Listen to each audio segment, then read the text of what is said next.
নবী বলছেন কে? বলছেন কে? বলেন না সুবহানাল্লাহ। এখন বলেন, চোখে দেখতে পারা রহমত না গজব? হাতে ধরতে পারা রহমত না গজব? নিঃশ্বাস নিতে পারা রহমত না গজব? সূর্যের আলো রহমত না গজব?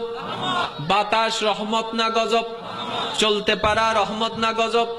আরেকটা আওয়াজ বড় হবে, রহমত না গজব?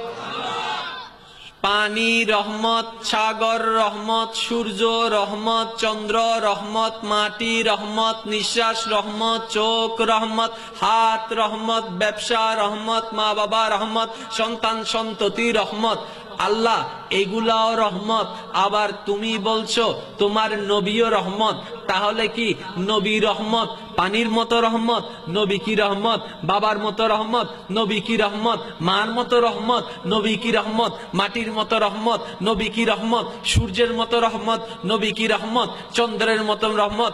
নবীকে যে রহমত বলেছ, পানিকেও তুমি রহমত বলেছ। পানির রহমত আর নবীর রহমত কি বরাবর? আরেকটা আওয়াজ দিয়ে বলেন, পানি নবীও, তো নবীও রহমত পানিও রহমত। বিবেক থমকে গেল, কিরে নবীও রহমত পানিও তো রহমত, আমার নবী কি তাহলে পানির মতো? আরেকটা আওয়াজ দিয়ে বলেন, বুঝার দরকার আছে কি নাই?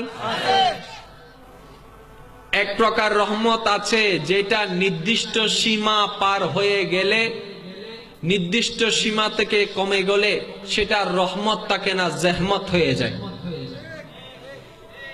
জেহমত মানে কষ্টসাধ্য হয়ে যায়। আরো সহজ ভাবে বুঝেন, মনে করেন যে গজব হয়ে যায়। কি হয়ে যায়? কি হয়ে যায়? পানি রহমত, সন্দেহ নাই, কিন্তু লাগাতার যদি 1 মাস বৃষ্টি পড়ে কি হয়ে যাবে?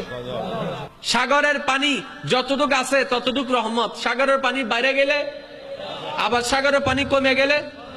সূর্যের আলো রহমত, কিন্তু বেশি পড়লে, বেশি পড়লে আর একদম দেখা না দিলে, দেখা না দিলে। চোখের পাওয়ার নির্দিষ্ট সীমা পার হয়ে গেলে যখন বেড়ে যায় তখন চোখে আর দেখে না, ডাক্তারে বলে যে মাইনাস ওয়ালা চশমা লাগাও। নির্দিষ্ট সীমা থেকে কমে গেলে ডাক্তারের কাছে বলবে যে আপনার চোখের পাওয়ার নির্দিষ্ট সীমা থেকে কমে গেছে, সুতরাং প্লাস ওয়ালা চশমা লাগান। তাহলে চোখের জ্যোতি রহমত, পানি রহমত, সন্দেহ নাই, কিন্তু নির্দিষ্ট সীমার বেশি হলো গজব, কম হয়ে গেলেও গজব। বিবেক থমকে গেল। আল্লাহ তুমি পানিকেও বললা রহমত, চোখের আলোকেও বললা রহমত, আবার নবীকেও বললা রহমত, কিন্তু ওই রহমতের দিকে তাকাইলে দেখলাম পানি বাইরে গেলেও গজব হয়ে যায়, কমে গেলেও গজব হয়ে যায়। চোখের জ্যোতি বাইরে গেলেও গজব হয়ে যায়, কমে গেলেও গজব হয়ে যায়। আমার নবীও কি এরকম রহমত? রব্বে করিমের দরবার থেকে উত্তর আসবে, না রে বান্দা, আমার নবী সেই রহমত তো নয়, আমার নবী তো রহমতের ভান্ডার। এই সমস্ত রহমত, পানি রহমত, আলো রহমত, সূর্য রহমত, চন্দ্র রহমত, জ্যোতি রহমত, মা রহমত, বাবা রহমত, জমিন রহমত, জামান রহমত, সবকিছুই রহমত। আমার নবীর রহমতের সামান্য থেকে সামান্য ছিটা নিয়ে তারা রহমতের যোগ্য হয়েছে। ওই রহমত বেশি হইলেও সমস্যা, কম হলেও সমস্যা, কিন্তু আমার নবী রাহমাতুল লিল আলামিন এমন একজন রহমতের নবী যেটার মধ্যে বাড়তি আছে, কমতি বলে কোনো শব্দ নাই, যেটার মধ্যে রহমতের রহমত আছে, গজব বলে কোনো শব্দই নাই। এমন রাহমাতুল লিল আলামিন আপনার আমার কামলিওয়ালা নবী। চিৎকার দিয়ে বলেন সুবহানাল্লাহ।